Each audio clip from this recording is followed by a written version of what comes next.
Jai Shri Krishna. I am making this video for Gita Olympiad 2025. Today I am going to recite Adhyay 6th, that is Atma Sanyama Yoga.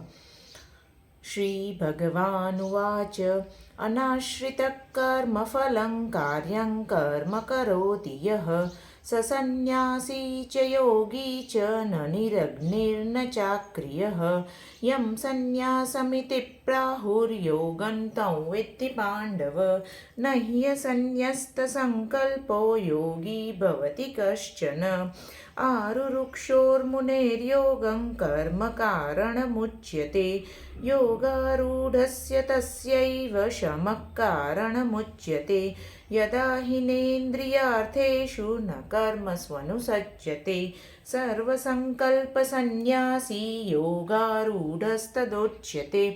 उद्धरेदात्मनात्मानन्नात्मानमवसादयेत् आत्मैव ह्यात्मनो बन्धुरात्मैव रिपुरात्मनः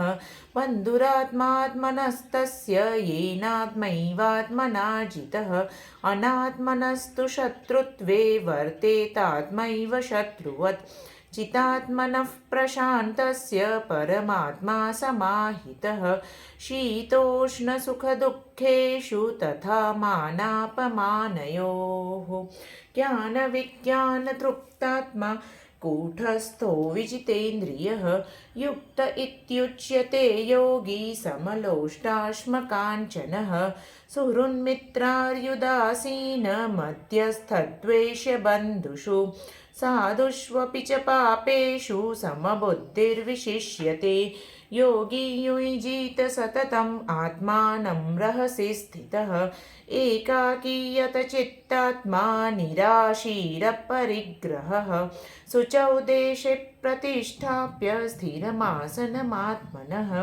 नात्युच्छ्रितन्नातिनीचै चैलाजिनकुशोत्तरम् तत्रैकाग्रं मनः कृत्वा यतचित्तेन्द्रियक्रियः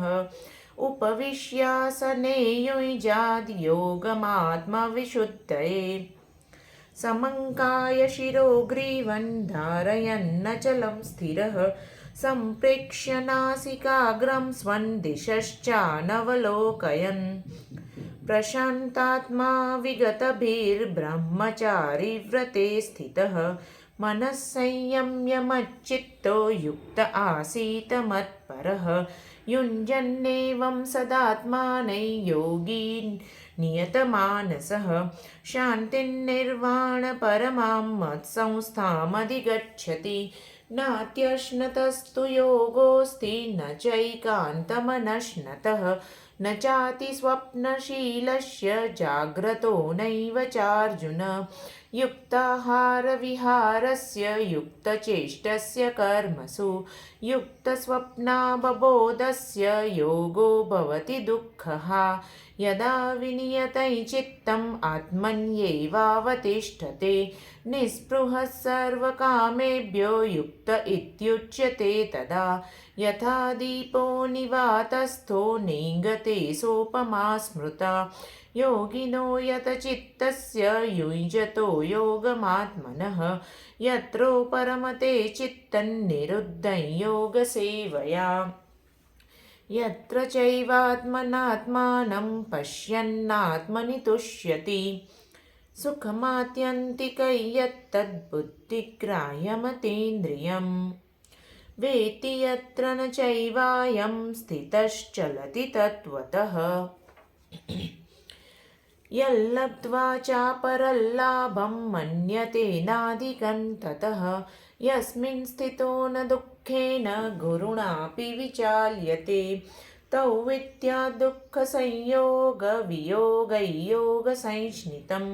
स निश्चयेन योक्तव्यो योगो निर्वीणचेतसा सङ्कल्पप्रभवान् कामांस् त्यक्त्वा सर्वान् शेषतः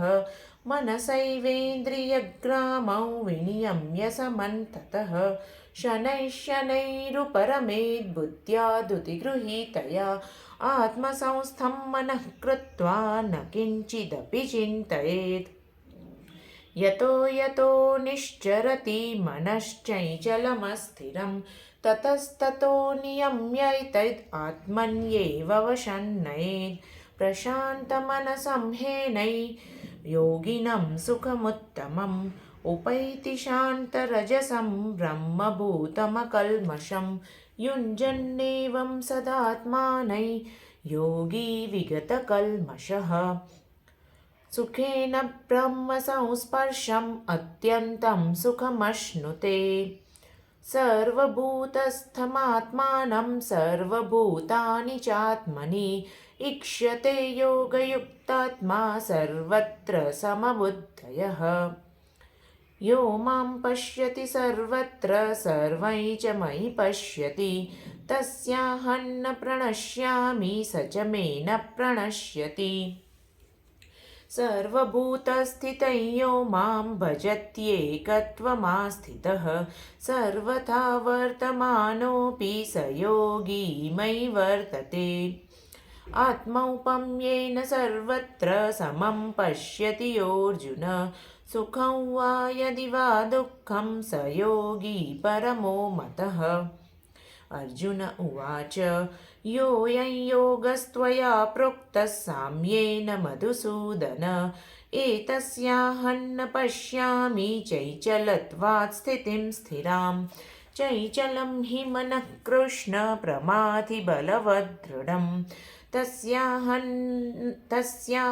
निग्रहं मन्ये वायोरिव सुदुष्करम् श्रीभगवानुवाच असंशयं महाबाहो मनो दुर्निग्रहैचलम् अभ्यासेन तु कौन्तेय वैराग्येन च गुह्यते असंयतात्मना योगो दुष्प्राप इति मे मतिः वश्यात्मना तु यतता शक्यो वाप्तुमुपायतः अर्जुन उवाच अयति श्रद्धयोपेतो योगाच्चलितमानसः अप्राप्य योगसंसिद्धिं कां गतिं कृष्ण गच्छति कच्चिन्नो भयविभ्रष्टश्छिन्नाभ्रमिव नश्यति